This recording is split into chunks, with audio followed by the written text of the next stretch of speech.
Es muy interesante, queridos amigos, cómo termina esa primera lectura de la carta del apóstol San Pablo a los Corintios.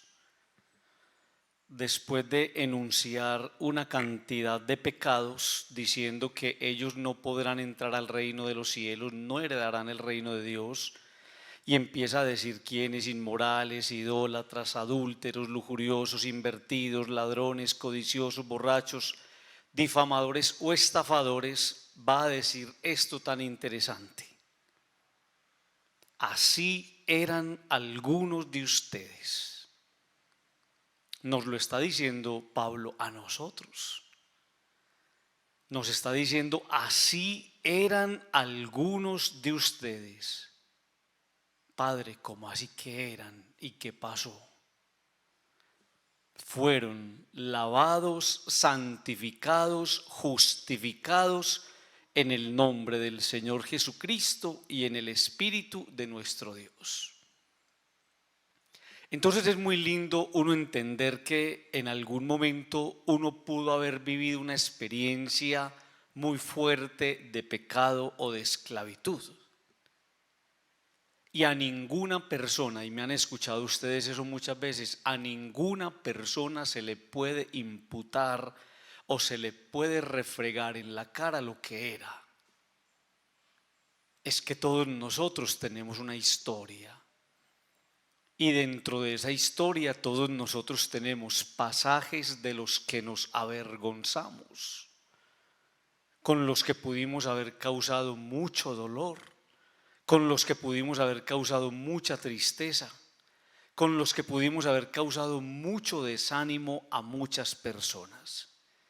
Sin embargo, muchos de nosotros fuimos capaces y permitimos un encuentro con la persona amada de Cristo. Y seguimos en la lucha, pero Dios a partir de ahí ha empezado una experiencia de rescate de los que son capaces de abrirle el corazón. Entonces la expresión "así eran algunos de ustedes" me parece extraordinaria, porque entonces denota en nosotros el esfuerzo, denota en nosotros la motivación y las ganas de vencer algunos pecados y algunas situaciones que en algún momento le robaban el espacio a Dios y generaban en nosotros grandes esclavitudes. Esa primera parte de la primera lectura me da pie como para darle una mirada a lo del Evangelio. Porque en el Evangelio se nos cuenta cómo un día Jesús, y dice así: Jesús salió al monte a orar. La experiencia de la oración reclama de nosotros la capacidad de salir de nosotros mismos. Amigos, la experiencia de la oración está puesta sobre la mesa y se la toma en serio el que quiera comprometerse en serio. Ustedes antes eran así, pero ya no son así.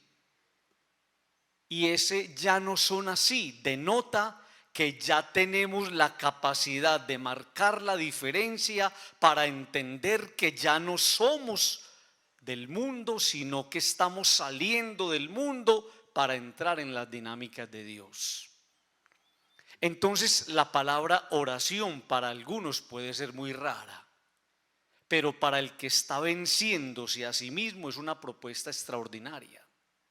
Y así como una persona se ejercita en el gimnasio, y así como una persona es capaz de ejercitarse intelectualmente, hay personas que en ese anhelo de crecer empiezan a trabajar en todas sus bases y empiezan a trabajar muy bien lo que es la espiritualidad.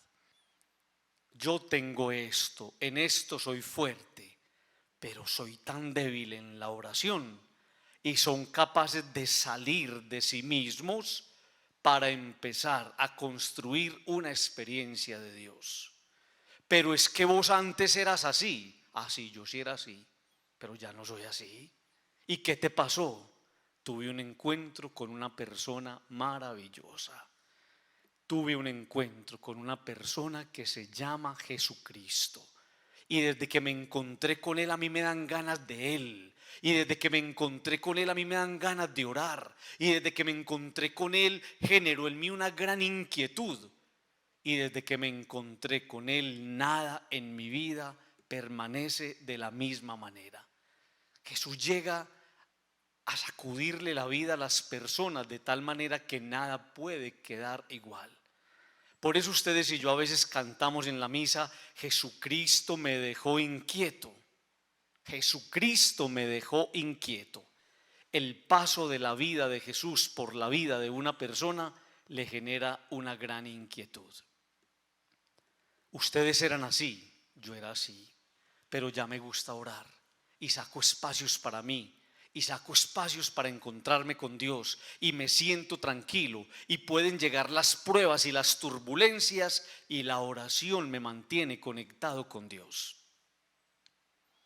Alguna persona me podría decir: Padre, yo no he podido entender por qué, si Jesús es el Hijo de Dios, tiene que orar. Amigos, qué cosa tan tesa esa, ¿sí o no? El Hijo de Dios dizque orando siendo Dios. Y cuando vemos a un Jesús orando, no es otra cosa que poniéndose delante de nosotros para decirnos: si yo, el Hijo de Dios, tengo que orar porque también soy tentado, ¿qué dirán ustedes? ¿Se han puesto a pensar ustedes eso? Si el Hijo de Dios tiene que orar y todos los proyectos y las grandes empresas las ora, ¿por qué nosotros no hacer lo mismo? Todo lo que hagas, todo lo que emprendas, todo lo que comiences para que tenga un final feliz, lo tienes que orar. Y ahí viene una gran tristeza. ¿Cuántas cosas en nuestra vida personal fracasaron porque no estuvieron respaldadas por la oración? Entonces ustedes empiezan a decirle a todo el mundo: es que a mí nada me sale, es que a mí me tuvieron que haber hecho algo. No, es que a usted le falta perrenque en la oración, a usted le falta fuerza en la oración, a usted le falta dedicación en la oración, a usted le falta seriedad en la oración, a usted le falta perseverancia en la oración, a usted le falta creer en la oración. Amigos, en el fondo póngase a pensar cómo son nuestras oraciones. A veces, tristemente, son una charlatanería delante de Dios. Es uno orando y haciendo otras cosas. Es uno orando y con la mente en otras cosas.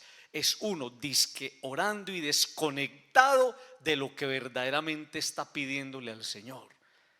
Una oración, para que logre tocar el corazón de Dios, tiene que ser una oración en la coherencia, que lo que está en la mente y en el corazón conecten verdaderamente con el corazón y la mente de Dios.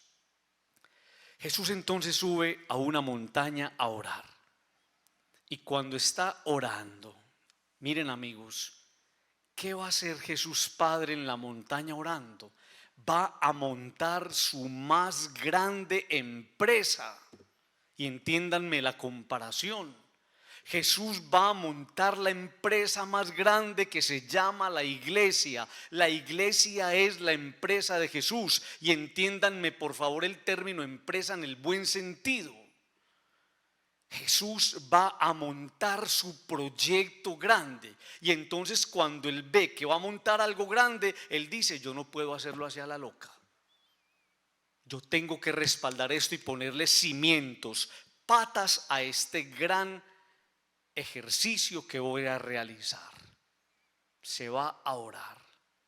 Y dice el texto de una manera muy linda, que cuando pasó toda la noche orando, toda la noche, pero cuando se hizo de día, en la noche ora y en el día ejecuta. En la noche se refugia en Dios y en el día pone por obra. ¿No les parece a ustedes un buen indicador eso? Contrarrestar las tinieblas y la oscuridad con la oración, y a la luz del día dejar obrar a Dios. Cuando se hizo de día, empezó a llamar a sus discípulos, y con sus discípulos el Señor empieza a fundar la iglesia. ¿Qué es lo más bonito? que luego de que Jesús ha hecho su obra de llamar a sus discípulos, no se queda en la montaña. Dice el texto, después de bajar con ellos, la oración nos empuja a que asumamos la realidad del asfalto de todos los días. Entonces venimos al templo a orar, venimos al templo y nos llenamos de Dios en nuestras casas, pero no nos podemos quedar allá encerrados. El asfalto, el pavimento y la calle nos está esperando para afrontar con la fuerza de Dios las realidades a las que a veces ustedes y yo queremos escapar. ¿Tenés un problema? Refúgiate en Dios. ¿Tenés un problema? Oralo delante de Dios. ¿Tenés una dificultad? Subí a la montaña y encontrate con el Señor. Pero no te quedes allá. No le vas a decir como Pedro, Santiago y Juan: Señor, hagamos 3 chozas aquí, que esto aquí es muy bueno. No, hay que bajar a enfrentar la realidad con la fuerza de Dios. Yo les voy a dar testimonio de que pueden llegar las cosas más difíciles, y si estás agarrado de Dios, vos sos capaz. Si estás agarrado de Dios, vos sos capaz. Si no estás con Dios, vos te desmoronás.